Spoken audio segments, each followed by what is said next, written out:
Kantara Chapter 1, written and directed by Rishabh Shetty, and the casting are Rishabh Shetty, Rukmini Vasant, and Gulshan. Last time వచ్చిన మూవీతో ఒక vibration create చేస్తే ఈ మూవీతో దానికి 10 రెట్లు క్రియేట్ చేశారు. ఈ డైలాగ్ ఒకటి ఉంటుంది, పిక్చర్ అభి బాకీ హై. ఆ డైలాగ్ ఈ మూవీకి కరెక్ట్గా సెట్ అయింది. ఏం తీశారండి. మనల్ని నమ్మి ఒకరు ఛాన్స్ ఇచ్చి దాన్ని ప్రొడ్యూస్ చేస్తే దాన్ని ఎలా యూటిలైజ్ చేసుకోవాలో ఈ మూవీతో చూపించారు.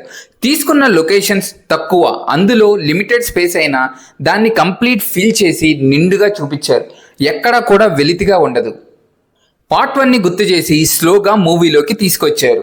స్టోరీ టెల్లింగ్లో మాత్రం మీ మార్క్ ఒకటి క్రియేట్ చేశారు. దేవుని పుస్తకాల్లోని కథల్లా చెప్పారు.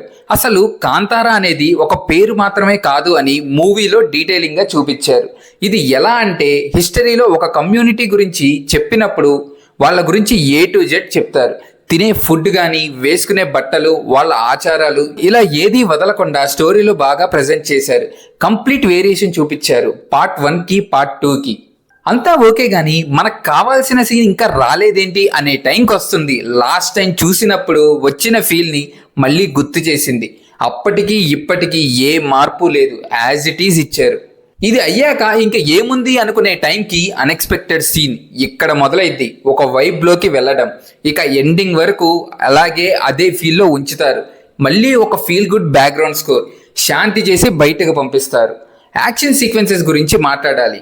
నార్మల్గా మనిషి కొడితే ఎలా ఉంటుందో ఒక ఐడియా ఉంటుంది. ఇక్కడ దేవుడికి మనిషికి తేడాని చూపిస్తూ ఆ ఫైట్లో ఆ పవర్ని కూడా కలిపి చూపించారు.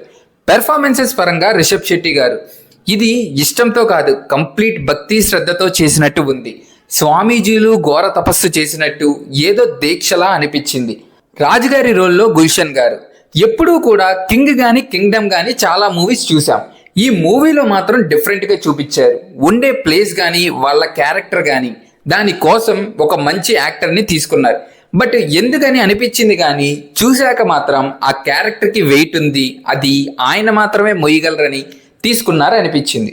అలాగే ప్రతి ఒక్కరి రోల్ ఏదో పెట్టామన్నట్టు కాకుండా ప్రతి ఒక్కరికి ఒక వర్క్ అసైన్ చేసినట్టు దాన్ని కరెక్ట్ టైంకి యూటిలైజ్ చేసుకున్నారు. అండ్ టెక్నికల్ వర్క్స్ చూస్తే సినిమాటోగ్రఫీ కొన్ని షార్ట్స్లో చాలా వరకు వావ్ మూమెంట్స్ ఉన్నాయి, చాలా యునిక్గా ఉన్నాయి. అండ్ ఆర్ట్ వర్క్ కూడా చాలా న్యాచురల్గా ఉంది. రాజుగారి కిరీటం కానీ చాలా రియలిస్టిక్గా చూపించారు. ఈ సినిమాకి బ్యాక్గ్రౌండ్ స్కోర్ మరో ప్రాణం అని చెప్పొచ్చు. అండ్ గ్రాఫిక్స్ కూడా ఎక్కడా డౌన్ ఫీల్ రాలు, చాలా రియలిస్టిక్గా ఉంటాయి.